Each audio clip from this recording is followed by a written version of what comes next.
What's up mga kaserye?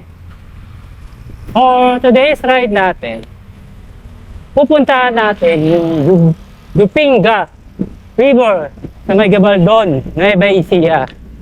Kasama natin dito ang BGP Bikers. Ride out namin 8:30, meet up 8 o'clock sa may 7-Eleven Blumentritt. Time check 7:19. Magaga pa. Okay, dito nagkita-kita na kami sa my first meetup namin sa may 7-Eleven Blumentritt. Siguro ito na kami dito, mga kaserye. Nandito na si Koisbert at yung ibang member ng BGP. Dito, ride out na kami, mga kaserye, papunta sa second meetup, which is sa may Valenzuela People's Park. Nakita mo anong pagkaan sa dito? Sa Valenzuela People's Park, siguro naglalaro kami sa 25 or 27 na katao na pupunta sa Gabaldon. Yan sila mga kaserye. Yung pang iba, madami-dami to. Siguro mga alas 7 nandun na kami kung walang aberya. Bago magsimula, pagdasal muna tayo para sa ligtas sa paglalakbay. Sa araw na ito, kami po ay hihingi ng gabay mo para po sa aming sa Department of Justice. Sana po ay makakarating na kami dito po doon.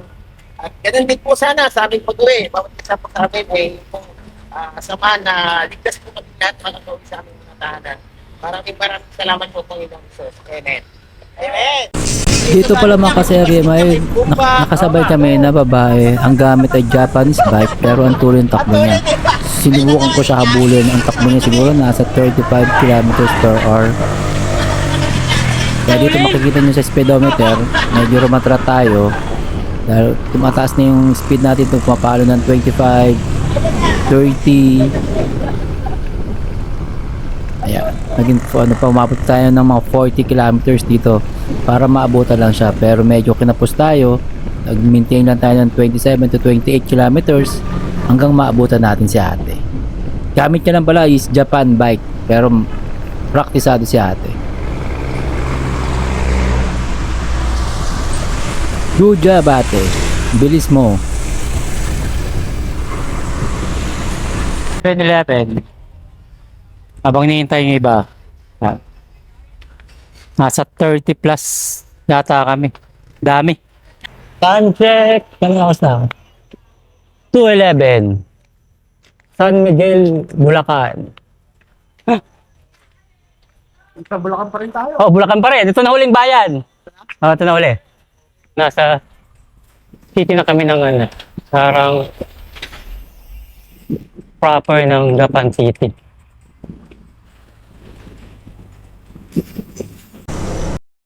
Dito pa lang mga kaserye, nasa Gapan pa lang kami. Time check 4:49 yun ng umaga. Mag-aalas 5 na, Gapan pa lang. Ibig sabihin, maraming naging aberya sa naging ride na ito. Kaya medyo tumagal yung paglabas namin ng Bulacan area.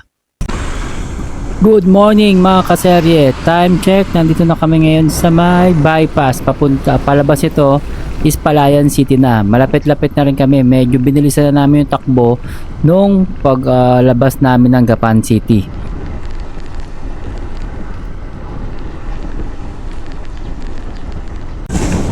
Dito mga kaserye, tamang kwentuhan lang. Kung tinatanong ko si Kuis kung padjak all the way siya, pero sinabi nga niya padjak all the way siya mula sa Gabaldon hanggang Manila ulit. Right out. Chill lang kami dito dahil alam namin mahaba itong bypass na to. Ayun, tatlo na kami dito papadyak mga kaserye. Kita nyo yung view, medyo pa umaga na, siguro mga 5:45 na to ng umaga. Maganda yung daan dito, malawak yung kalsada sa may bypass. Wala pa masyadong mga sasakyan. Dito, pagkanan namin, rough road. Paglabas mo dito mga kaserye, ito na yung palengke ng Palayan.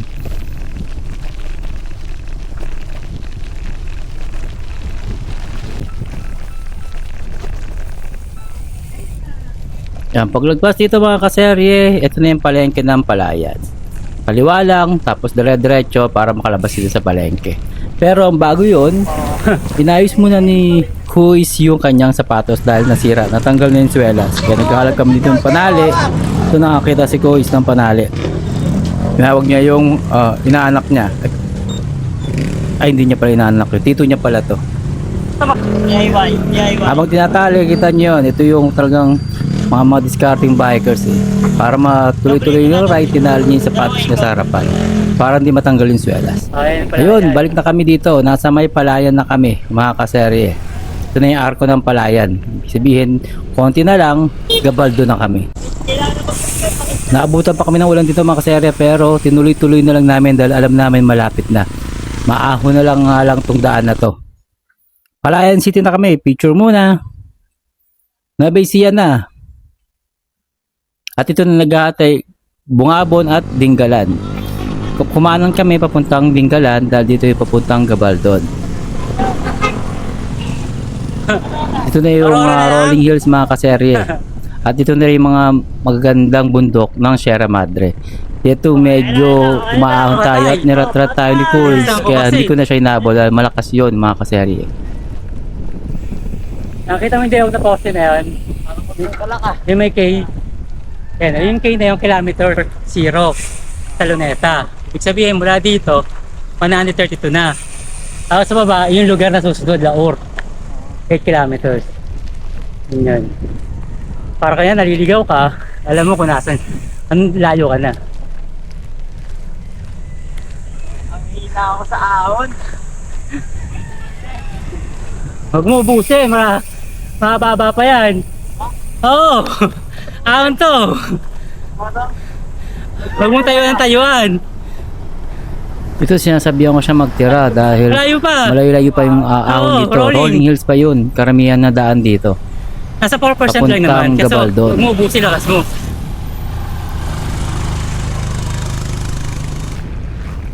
Yun, tulay na tayo ng maghihiwalay na dito pa kaliwa, pa Baler, pa kanan, pa Gabaldon. Konti na lang mga kaseri, nandun tayo sa Gabaldon.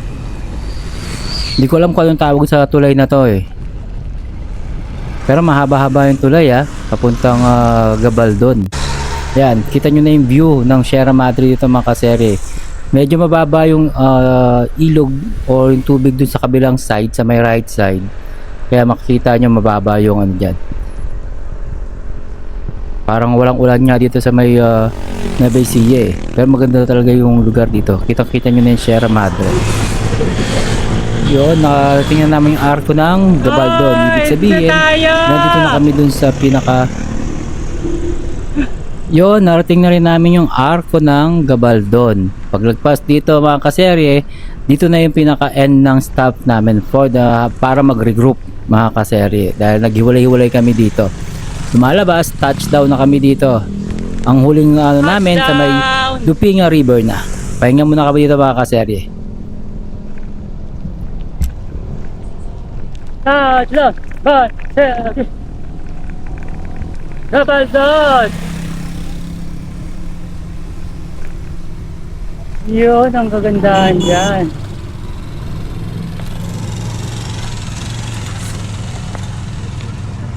Touchdown! Yun, tapos magpahinga ng mga isang oras mga kaserye, tuloy na kami papunta sa Dupinga River. Eto, ahonin namin yung mataas na ahon, tapos 2 kilometers konti na na lang. lang, mga 2 kilometers na lang mga kaserye, nandun na kami sa Dupinga River. Touchdown, nandito na kami sa may entrance ng Dupinga River, baba lang kami Siguro. para magtanong kung magkano yung mga entrance fee at yung cottage doon. Dito mga kaserye, pinag-uusapan na yung magiging cottage kung magkano at magkano rin yung hatian. Una, naging 700 yata pero natawaran ng 500 dahil sandali lang naman kami, mga isang oras at larga na rin kami. Sampo sila.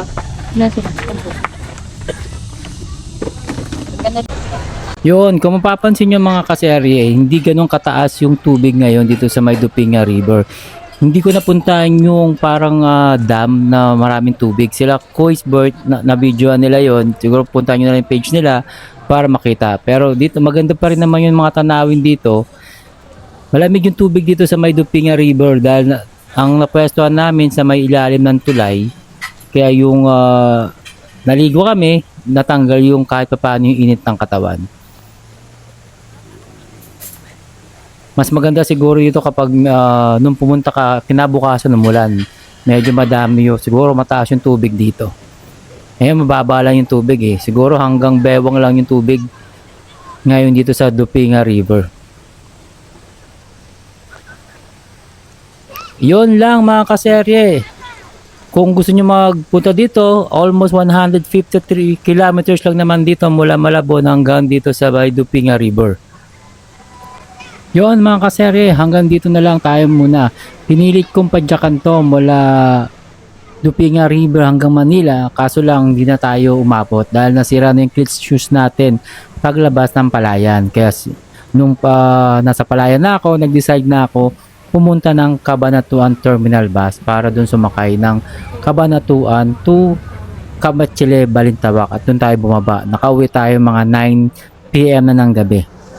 Kasi kung tunuloy pa natin yon, sigurado bibigay na yung cleats shoes ko at di na ako aabot. Mas mahirap na gabiin pa habang pumapadyak.